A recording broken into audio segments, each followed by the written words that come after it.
Bora falar de dinheiro, falar das atitudes que realmente faz a diferença no nosso bolso.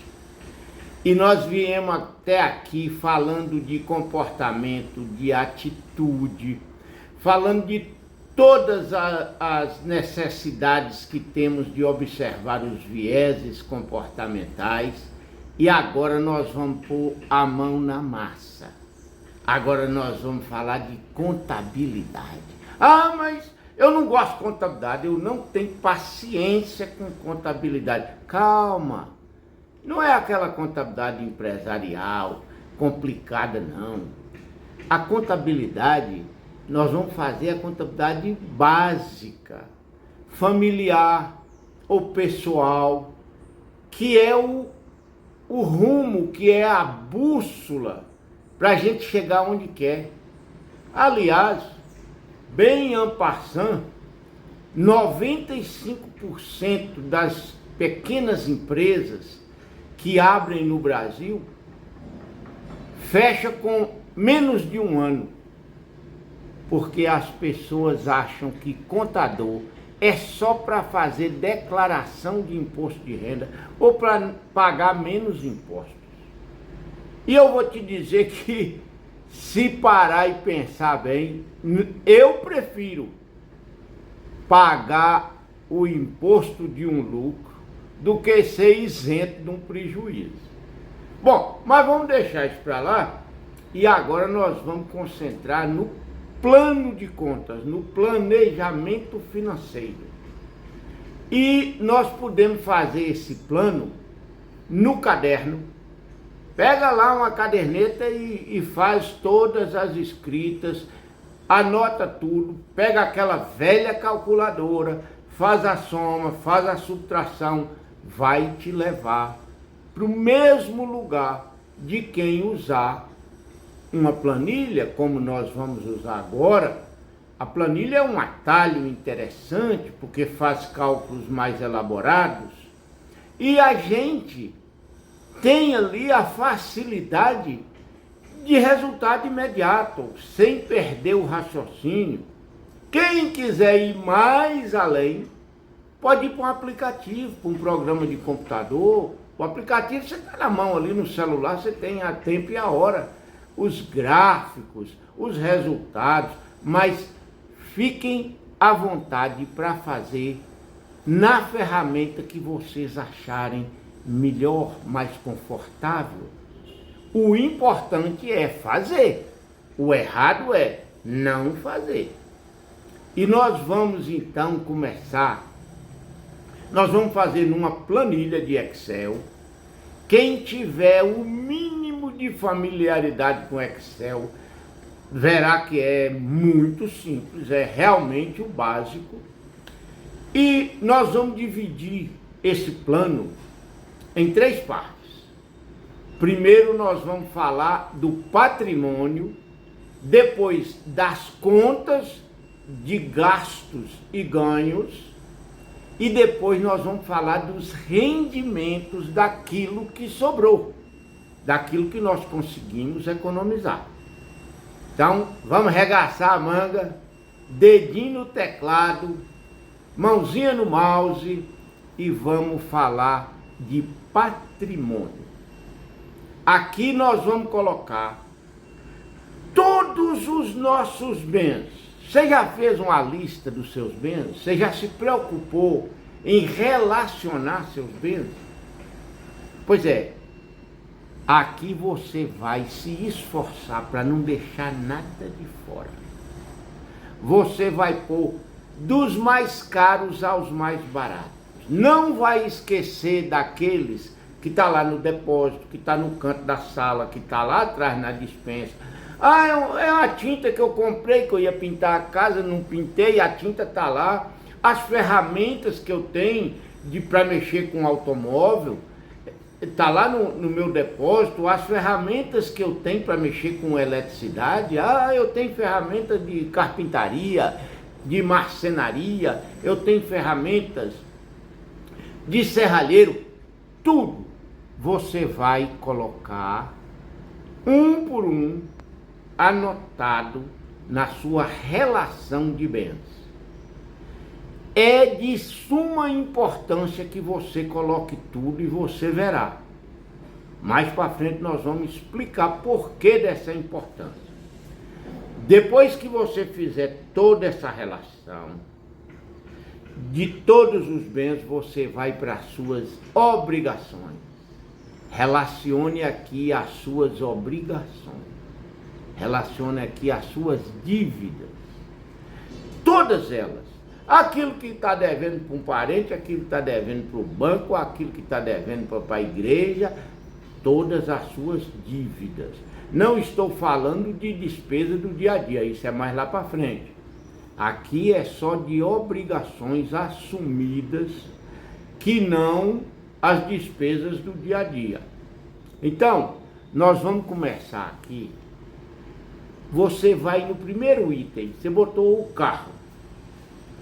Depois você vai pensar sobre aquele carro, se você realmente está precisando dele. Aí ele me dá conforto, ele me dá lucro, ele atende às minhas necessidades. Beleza, eu não sou contra o carro, não. Eu acho que é só para questionar. Porque de repente você tem dois e um está parado, acabando bateria. Pneu está esvaziando na garagem, na hora que você vai ligar, o óleo já venceu, tem 1 ano. Então, você deve decidir o que fazer com ele, ou passar para alguém que é do seu relacionamento, que precisa, ou vender, fazer seu dinheiro. Tirar o que está na garagem, desvalorizando, de várias maneiras, porque está desgastando com o tempo, as borrachas estão ressecando, e você vai pôr o dinheiro para render. Se ele está te dando prejuízo, ele passa a render e te dar lucro. Aí depois você vai para aquelas coisas que você ajuntou, que é uma verdadeira tralha. Você comprou porque eu vou usar, porque eu vou fazer, porque eu gosto de carpintaria, porque eu gosto de serralheria, e comprou um tanto de ferramenta. Ah, mas está novinha na caixa. Não vale mais nada não, moço. É questão de tempo para não valer nada. Você comprou e está lá encaixotado, você comprou uma serra circular. Um motor de 2 cavalos ou de 3, uma serra de tantas polegadas, toda linda. Na época que você comprou, ela era uma beleza. Hoje você compra uma serra com esquadrejadeira por menos da metade do preço. E você guardou aquilo 3, 4, 5, 10 anos, ela estava enferrujando, o motor engripou lá, na hora que você foi ligar, o motor não rodou mais não. Tem que levar para soltar o eixo, lubrificar, trocar o rolamento. Então, não se apegue à tralha. Na hora que você vê que não usou, passou um tempozinho considerável, venda. Faz uma rifa, troca por alguma coisa que você vai usufruir realmente. A hora que você chega no fundo do seu quintal, ou de sua fazenda, ou da sua casa, ou até no quartinho do seu apartamento, lá na despensa, você vê aquele acúmulo, isso é uma verdadeira sucata. Vende aquilo. Ah, mas isso eu guardo porque foi dos meus antepassados. Ô, rapaz, seus antepassados usaram e te criaram com aquilo. Agora você está perdendo a oportunidade de fazer um dinheiro, limpar o ambiente. No lugar daquela tralha que você não faz nada, você coloca alguma coisa do seu hobby ou da sua produção. Coloca uma máquina que você vai fazer alguma coisa e ganhar dinheiro, ou coloca um brinquedo que você vai usar, vai se deliciar com aquilo. Aquele monte de tralha, só juntando rato, ferrugem e perdendo valor. Você tome cuidado com esse apego que não te leva a nada. Começa a agir de forma mais racional com as coisas, porque elas se deterioram muito rápido. A obsolescência delas dá mais prejuízo do que o ferrugem. E se você fizer o dinheiro, empregar o dinheiro, você vai ficar mais perto daquele sonho que você tinha de fazer aquela viagem maravilhosa. Você vai ficar mais perto de trocar sua casa, que é um sonho que você tem, de botar uma outra residência, de mudar, de trocar de carro. Agora, muitas vezes você fica preso com aquele bando de ferro, como se você estivesse prendendo seu pé e suas mãos, você não pode fazer nada. Porque está aquele monte de entulho. E quando você relaciona e vai analisar um por um, você chega a essas conclusões.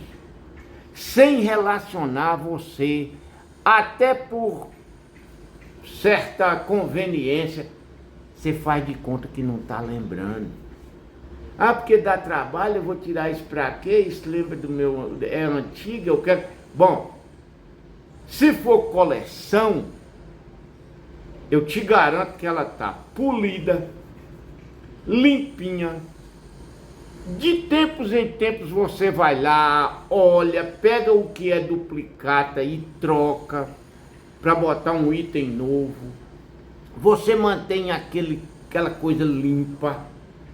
Se são máquinas, elas estão todas brilhando, pintadinhas, porque é coleção, você é colecionador. Eu bato palma. É vida, é prazer. Agora, se você tiver um monte de sucata, ah, mas tá novinho, tá dentro da caixa, mas tá tudo montuado, você não usa, você não olha, só tá piorando. Você é acumulador. Esquece esse papo de colecionador que você está se enganando. E o acumulador, me perdoe, ele não te leva a nada. Porque acumula demais, afoga no lixo, afoga na sucata. Vende a sucata no quilo. Ah, tem um trator aqui que meu avô usou. Meu amigo, ou arruma esse trator. E hoje é bacana porque o ferrugem também é usado como ornamentação. Mas ele está onde? Ele está no jardim? Ele está ostentando em algum lugar bacana, melhorando o visual da sua residência, da sua fazenda? Ou ele está enfiado lá debaixo da mangueira, lá debaixo da jaqueira, com tudo quanto é imundície em cima dele, só está perdendo dinheiro. Vai lá, mete aquilo em cima de uma balança, vende pro ferro velho. Faz algum com ele e você vai ganhar muito mais, porque aquilo vai render ao invés de estar deteriorando. Então essa é a importância da gente fazer uma lista com tudo que nós temos. Eu vou te dar um exemplo aqui que me ocorreu. Você tem uma vaca e tira leite nela todo dia. Essa vaca, na primeira cria, ela se mostrou uma grande produtora de leite. Na segunda cria e terceira, ela explodiu de dar leite e todo mundo bate palma e você está satisfeito com ela. Aí passou o quarto ano, 5 anos, vende, que ela tem valor. Se você ficar olhando para aquela vaca, que estava dando 30 litros de leite, baixou para 25, baixou para 20, baixou para 15, baixou para 10, ela hoje só tem chifre, couro, osso e úbere. Nem o açougueiro não quer. Você perdeu a oportunidade de vender um animal que tinha valor e ficou com a mochiba. Ficou com nada porque estava apegado.